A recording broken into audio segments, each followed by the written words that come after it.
Hi Cavalier fam, I'd like to share with you a recipe that you can use to impress your guests this holiday season. The champagne cocktail first debuted in 1862 in the Bartender's Guide. It's very simple to make and you may even have all of the ingredients at home right now.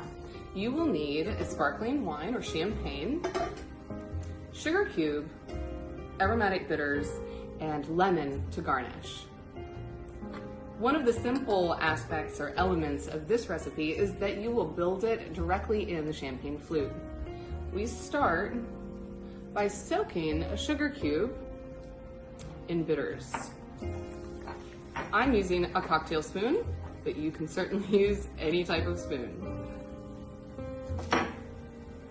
You want that to be fully saturated, and then we will put that directly in the champagne flute. Next, we will top with our sparkling wine.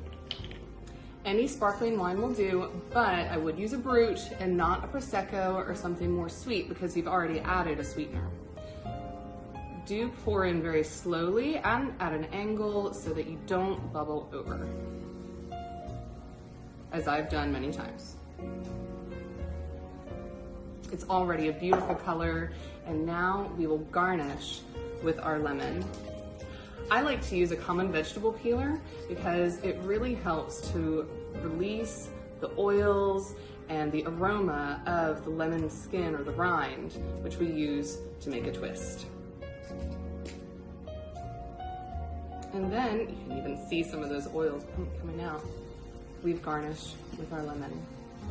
There you have it, the classic champagne cocktail. Cheers.